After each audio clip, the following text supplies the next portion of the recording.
now. We are being joined in studio by one of our good friends. She's in Green Bay for the day, and she was kind enough to make some time for us. U.S. Senate candidate and current Wisconsin State Senator, Leah Vukmir. It is so great to have you in studio today. Well, thank you so much, John. I'm happy to be here. We've talked many times, but it's always nicer to go face-to-face and be in the studio and be in person. So I appreciate the opportunity to speak to you and your listeners.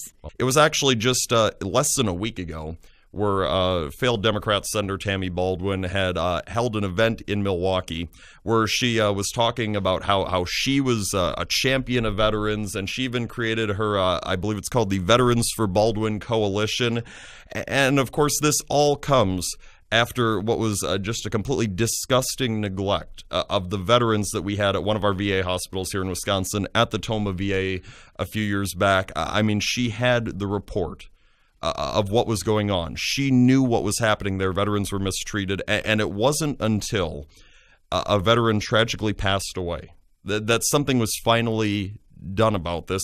And what was done was just her saying, I'm going to blame everybody around me. I'm going to go ahead and I'm going to fire a staffer. I'm going to cut someone's pay. I'm going to demote a few people. It's everybody's fault but mine. I mean, that is what we've seen happening.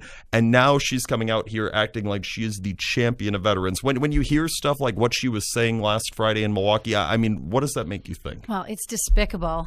It's dishonorable. I'm a military mom, and I got to tell you, all I can think of is what if that had been my son in that hospital. I think about my friends and family members and all who have honorably served, the people who have put their lives on the line to protect our liberties and freedom every single day. And Tammy only cared when she was exposed. And this is very important. She is now running around the state embracing the heroin and opioid addiction problem, saying that she was there and that she cares and she's taking care of the situation. But when she had an opportunity, she did nothing. That to me is disgusting. And if she's going to let our veterans down, that means she's going to let all of us down in Wisconsin. And quite frankly, by her actions, she has let us down, that she could not care for our veterans. And the timeline can be is very intense. You need to have your listeners follow through. They can go to my Twitter feed and see an in-depth analysis. It was probably about an 8 or 9 month period of time that she did nothing. And that just makes my blood boil, thinking that now she wants to have the opportunity to represent us again as a U.S. Senator. That heroin and opioid addiction problem was huge. It was an issue that was highlighted as the Midwest area. The 2 or 3 doctors at the Tomah VA were overprescribing at a rate that was unheard of. So we have horror stories of veterans who are on 14 or 15 different opioids. Prescriptions being given out at the tune of 180 at a time. I mean, that is not normal practice.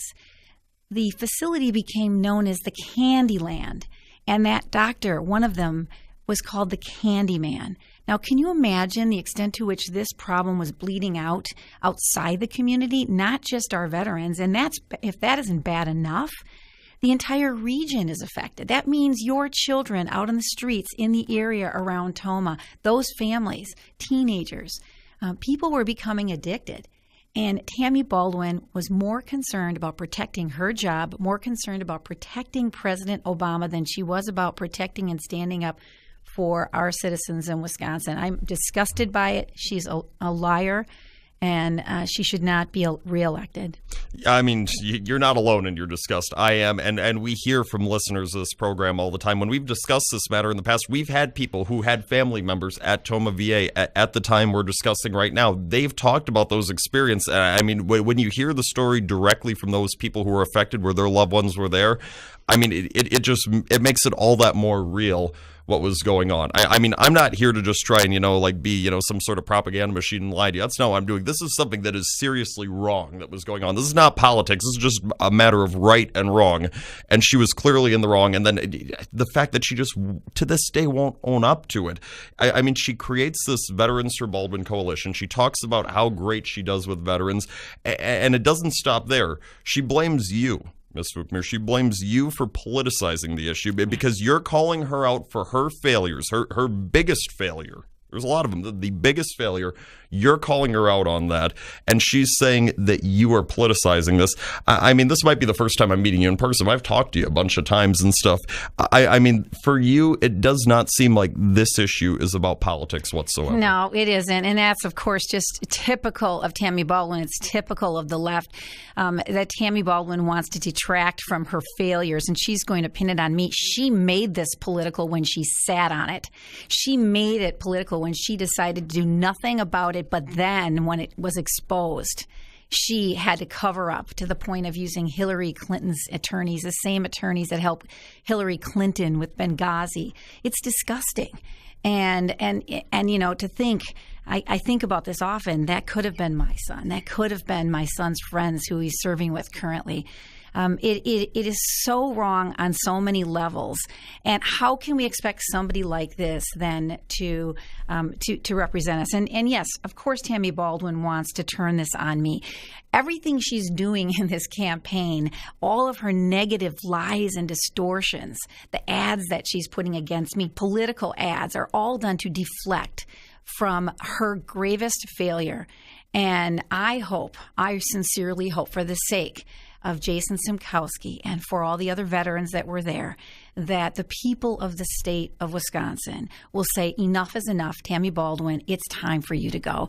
Let's elect somebody who will stand for veterans. You know, I may not be a military person myself, but you got to know how strong the military family is. And as a military mom, I'm going to stand strong for our military. I have a record of doing it here in the Wisconsin legislature and protecting our Guard, protecting our veterans. And you got to know I'll do the same in Washington. And I certainly would not have ignored this report. Yeah, we talk on this program all the time about, of course, the bravery that the men and women who have served and are serving have. But it is the family, too, because that's a huge sacrifice to make when you don't know, is your loved one going to come back to you? I mean, what's going to happen? Have I seen them for the last time? Have I hugged them for the last time? So I certainly give a lot of credit to the moms and the dads and the husbands and the wives that have to go through that as well as their loved one is defending our country. We're being joined in studio by U.S. Senate candidate Leah Vukmir, and I want to shift gears to another very timely topic. Senator Baldwin, when it comes to the what's become the very controversial Kavanaugh confirmation hearings, after the accuser of Mr. Kavanaugh came forward this past weekend with these very vague accusations, you have Senator Baldwin going on Twitter, quoted as saying, "I have read Dr. Ford's letter, and I find the allegations deeply disturbing, serious, and credible. It seems that she is presuming guilt, saying you're guilty until proven innocent, like so many of her far-left colleagues are as well, instead of the other way around, innocent until proven guilty, as of course we do things in this country."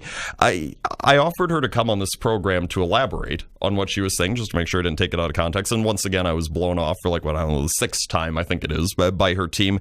But when you hear that, I mean, it does not seem that she's doing her due diligence. She's just right away just trying to throw this out there. Oh, Trump nominated this guy. He must be evil. I'm going to talk about how I oppose him. It seems that's going on right now. Well, it's a pattern of behavior that we see in Senator Baldwin, and it is not a pattern of somebody who is representing the people. The pattern we saw with Toma, that she couldn't do her job. She actually avoided hearings and quietly left a committee that she was on that would oversee the Toma VA.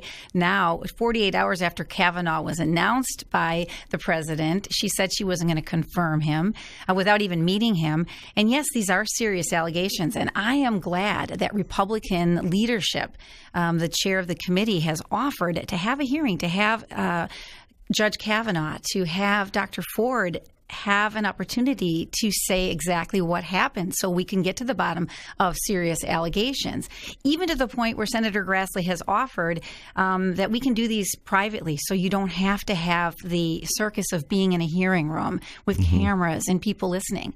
We'll see what happens.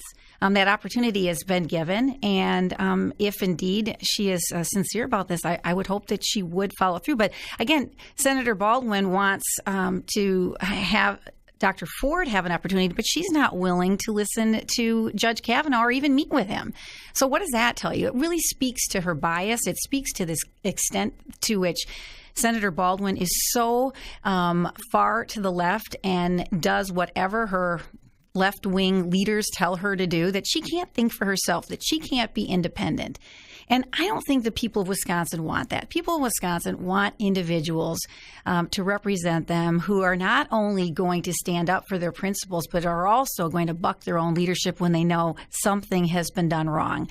And you can talk to my colleagues in the legislature. I'm pretty well known for doing that. I can be a thorn in the side of many, and I believe it's my responsibility. But Tammy Baldwin believes it's her responsibility to follow the talking points of the left and the extreme party that she represents. And that's why she is out of step with Wisconsin. Hey, the whole being a thorn in people's side thing, we irritate the hell out of people on this show, too. And you know what? It is a good thing. I always tell people it is a good thing that we do that. Otherwise, we're not doing our job if we just are a rubber stamp for everything. As we're being joined by U.S. Senate candidate Leah Vukmir in studio. And, you know, she's doing this now, Senator Baldwin is, with the Kavanaugh confirmation hearings. Let's say that somehow Kavanaugh gets voted down and President Trump nominates somebody different from his list to the Supreme Court. Would you be willing to bet she would do the same exact thing with whoever the next individual is? That goes right to what I was saying, that she just follows lockstep and following just the partisan divide. You know, it is a responsibility when you are a U.S. Senator, you're in a position to confirm. And we have that same responsibility in the state Senate. And, you know, many people have come before my committee for confirmation for different positions and departments and agencies in state government. And when people have asked to come and speak to me or come before my committee, I let them do that. That is my responsibility. It is my job. But apparently the left doesn't think it's their job. They have a track record in this state of walking away from their job. We remember the 14 senators that ran away to Rockford, Illinois. Tammy Baldwin avoids votes on the floor of the U.S. Senate. She, again, as I said earlier, missed 100 hearings on a committee that could have made a difference on the Toma VA scandal. Make no mistake about it, it's a scandal. And she just thinks it's okay to cavalierly walk away. That's not how you represent the people. It's not how I have done it here as a state senator, and it's not how I will do it in Washington.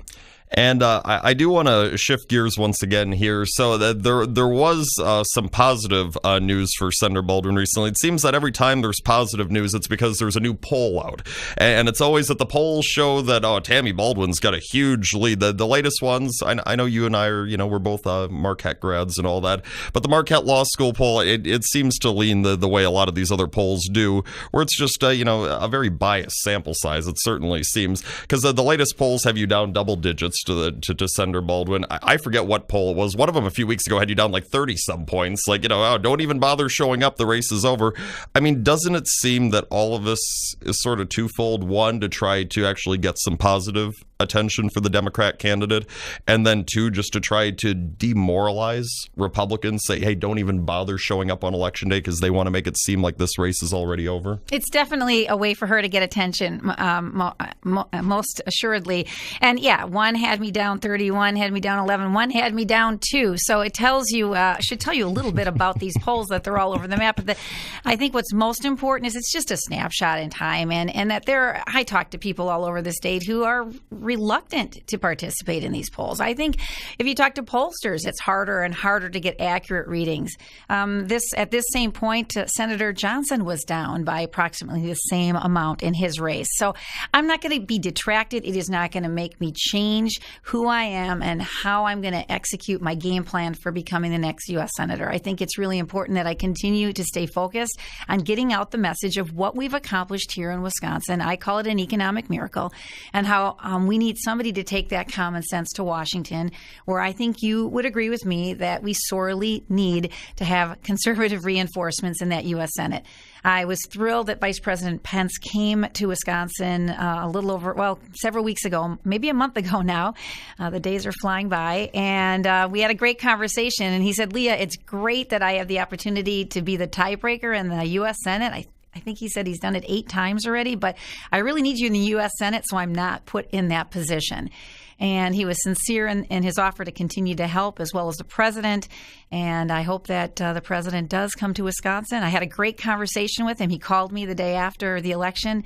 to congratulate me. And it was a wonderful conversation. And many people said, oh, he's just going to be talking at you. No, he actually was asking questions. He wanted to know what people in Wisconsin are thinking, feeling about the economy. What are our farmers thinking about the situation with the tariffs? He was really engaged, and he wants to come to Wisconsin, and we're going to try to make that happen. And I am not going in a work setting to that. I am going as a fan. I am going with my Make America Great Again shirt and hat on. Yeah, I love those rallies. They're thinking back to leading up to the 2016 elections. They are so much fun. And speaking of the 2016 elections, I mean, leading up to that, don't worry, every poll said that there was no path to Donald Trump being the next president. Right. So when they say there's no path to Leah Vukmir being the next senator, just keep that in mind at all times. And everybody listening, keep that in mind as well.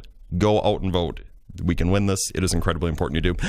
Leah Vukmir, sadly, we're out of time, but thank you so much for coming in studio today. We greatly appreciate it and look forward to catching up with you soon again. Thanks, John. It was fun.